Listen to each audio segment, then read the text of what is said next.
Balita mula sa lalawigan sa bawat rehiyon ng ating bayan. Dito sa Ang Pilipinas Ngayon. Narito na ang bugso ng ating mga regional news. Dumako muna tayo sa rehiyon ng Luzon. National Resource and Logistics Management Bureau ng DSWD nagsagawa ng warehouse inspection sa Region 2. Narito ang buong balita na ihahatid sa atin ni April Ratio mula sa Tuguegarao. Tapno masigurado ti umno pa nang idulin kan parang manehar kadag iti relief supplies in dalan ti National Resource and Logistics Management Bureau ti Department of Social Welfare and Development wenno DSWD NRLMB iti spot check inspection dagiti regional warehouses kan storage facilities dagiti sumagmamano a local government units wenno LGU iti Region 2 karaman kadagiti naidalan iti inspection ti Ugak Satellite Warehouse, Kamalanyugan Satellite Warehouse, Santiago Satellite Warehouse kan Ilagan Satellite Warehouse karaman dagiti napili nga LGU kadagiti na duma-duma a probinsya. Amon da ditoy na umno ti stock arrangement, inventory tagging, health, sanitation and safety standards numayat dagiti warehouse practices da kan ti quality assurance and control standards. Dangitid pa dagitoy ti technical assistance base mo iti findings kan dagiti naala da nga impormasyon tapno nasaysaya apay ti warehouse management ditoy Region 2 impaganat-gat mo ti NRLMB ti kinapatag ti umno a panangimaton kan panangisimpa kadagiti relief goods partikular iti panagsagana iti emergency response kan disaster relief efforts. Dito tinamag manipod syudad dito Tuguegarao da iti ni April sa Lucon Ratio para iti Radyo Pilipinas World Service. Balita mula sa lalawigan sa bawat rehiyon ng ating bayan. Dito sa Ang Pilipinas Ngayon.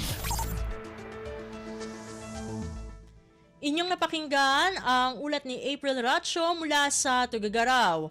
Dakoy naman natin ang Baguio City. Dengue cases sa Benguet umabot na sa 235. Ang kabong ulat ihahatid naman sa atin ni Jong Munar. Dumano na iti 235 kaso iti dengue tinilista ti Benguet Provincial Health Office manipod January 1 naging na February 15, 2025. Base iti monitoring iti Provincial Epidemiology and Surveillance Unit na i-record iti 55 kaso sa La Trinidad sa 33 kaso iti munisipyo ti Kapangan ken Tublay, 27 sa Bugyas ken 25 kaso sa Itogon. Nailista pa iti 17 kaso sa Mangkayan, sa Ngapulok at Maysay, Tigabayan, Siyam iti Tuba, 7 iti Atok, Sag-ina mga kaso iti Bukod ken Kubungan, 4 sa Bakon ken 2 sa Sablan. Nailawluwag nga iti Morbidity Week 7 manipod February 9 naging na 15, 2025 ket nai-record iti 27 a baro a kaso. Imapilamat iti Benguet PHO ti publiko nga titinulong amang paksyat ken mang pasardeng iti panagraira ti kaso ti dengue babaen matlang iti panangipatungpal iti 4S kas iti search and destroy mosquito breeding sites, seek early consultation, self-protection can support spraying when fogging during outbreak. Manipod iti Radyo Pilipinas Baguio, Jong Munar nang ipadamag para ti Radyo Pilipinas World Service. Balita mula sa lalawigan sa bawat rehiyon ng ating bayan. Dito sa Ang Pilipinas Ngayon. Inyong napakinggan ang ulat ni Jong Munar mula sa Baguio City. Pumunta naman tayo sa Virac. SK Councilor at 2 iba pa arestado sa drug den raid ng PIDEA sa Masbate City. Mahigit 132,000 pesos na halaga ng shabu na kumpiska. Narito si Rosie Nieva para sa balita. Sa kulungan ng bagsakan sarong SK Councilor, kaibanan ng 2 iba pa, makalis maaresto sa kinundusir na anti-illegal drug operation kan mga otoridad sa syudad nin Masbate.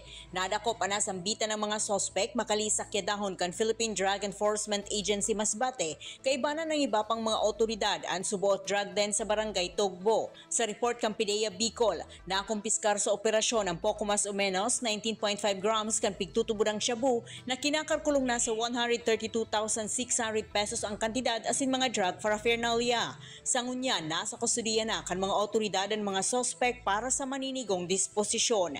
Gikan sa RP Virac, ako si Rosie Nieva para sa Radyo Pilipinas World Service. Balita mula sa lalawigan sa bawat rehiyon ng ating bayan. Dito sa Ang Pilipinas Ngayon. Inyong napakinggan ang ulat ni Rosie Nieva mula sa Virac. Dumako na tayo ngayon sa rehiyon ng Kabisayaan. 20 milyong pisong halaga ng iligal na droga nasabat sa Panglao, Bohol.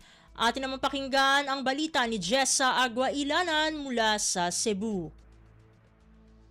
Nasakmit gikan sa usa ka driver ang illegal nga drogas nga mobalor og 20 milyones pesos sa operasyon sa otoridad didto sa Barangay Poblasyon, lungsod sa Panglao, lalawigan sa Bohol, Pebrero 23 adlaw nga Domingo. Sikop si Clifford Otida, 34 anyos, residente sa Barangay Dampas, Tagbilaran City sa Bohol, kinsa giingong usasab ka driver. Pinaagi sa Provincial Intelligence Unit, Provincial Drug Enforcement Unit sa Bohol Police Provincial Office, kauban ng Philippine Drug Enforcement Agency PDEA Bohol, gihimo ang buy-bust operation. Nakuha usab gikan sa suspetsado ang 45 kalibre nga handgun ug buhing bala gawas pa sa 3 ka kilong illegal nga drogas. Mag-atubang og kasong paglapas sa Comprehensive Dangerous Drugs Act ang suspetsado, ingon man sa COMELEC gun ban ug illegal possession of firearms and ammunition ang dinakpan. Gikan sa RP1 Cebu, sa Aguailanan para sa Radyo Pilipinas World Service.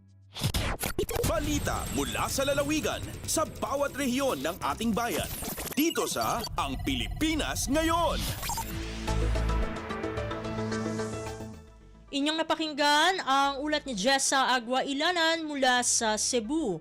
Dadako naman tayo sa Iloilo. Alkalde ng Malay Aklan bumisita sa Embahada ng Pilipinas sa Malaysia, pagpapasigla ng turismo ng Boracay kasama sa mga pinag-usapan. Pakinggan ang kabuang ulat na ihahatid naman sa atin ni Hope Torrechante. Agod mapabakod pang pagtamdanay sang Pilipinas kag Malaysia sa patag sang turismo, nagbisita si Malay Municipal Mayor Frolibar Bautista sa Philippine Embassy sa Kuala Lumpur, Malaysia.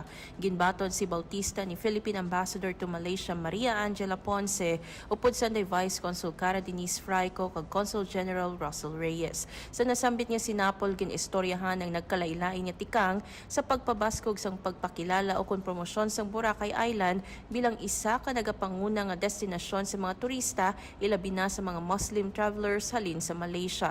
Kaupod sang alkalde ang mga opisyal sang Global Tourism Business Association, Philippine Halal Industry Development kag iban pa nga mga tourism stakeholders sa Boracay Island.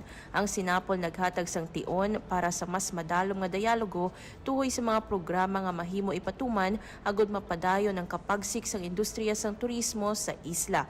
Naibaluan niya nagpadulong sa Malaysia si Bautista agod magtambong sa 6th Global Travel Exchange kag business-to-business roadshow sa Kuala Lumpur. Mula sa Iloilo, Hope Torrechante para sa Radyo Pilipinas World Service. Balita mula sa lalawigan sa bawat rehiyon ng ating bayan. Dito sa Ang Pilipinas Ngayon. Inyong napakinggan ang ulat ni Hope Torrechante mula sa Iloilo. Dumako na tayo sa rehiyon ng Mindanao. Pamahalang panlalawigan ng Agusan del Sur dumulog sa Department of Tourism o DOT para matulungan na mapondohan ang mga lugar na malaki ang potensyal sa turismo. Ang detalye ng balita ihahatid sa atin ni Jocelyn Morano mula sa Butuan. Sa tinguha nga ikapaasdang ang mga lugar nga dakong potensyal sa industriya sa turismo sa Agusan del Sur, nagkortesiya si Governor Santiago Bicani Jr. sa buhatan ni Tourism Secretary Cristina Frasco Garcia para makikolaborasyon. Dinhigisgutan ang nagkadayang estratehikong inisyatiba para katabangan ug masuportahan sa Department of Tourism ang nakahanayng kalihukang pangturismo sa probinsya. Partikular nga nahisgutan sa gobernador ang gihimong pagpangandam sa gitakdang Palarong Pambansa 2026 diin ang Agusan del Sur mo ay magsilbing host. Gipresento usab ni Governor kani kang Secretary Garcia ang mga ongoing tourism efforts sama sa proposed Agusan Marsh View Deck nga mopalig-on sa ecotourism sa rehiyong Caraga ug gilauman usab nga masuportahan ang 130-hectare government center sa lungsod sa Prosperidad kay gilantaw kini isip tourism destination kay sili madugay mamahimo ng operational ang first of its kind soil laboratory sa nasod ug mahimo kining kabahin sa agritourism attractions sa probinsya. Gikan sa RP Butuan, kini si Jocelyn Morano para sa Radyo Pilipinas World Service. Balita mula sa lalawigan sa bawat rehiyon ng ating bayan. Dito sa Ang Pilipinas Ngayon. At inyong napakinggan ang ulat ni Jocelyn Morano mula sa Butuan. Dito na nagtatapos ang ating regional news.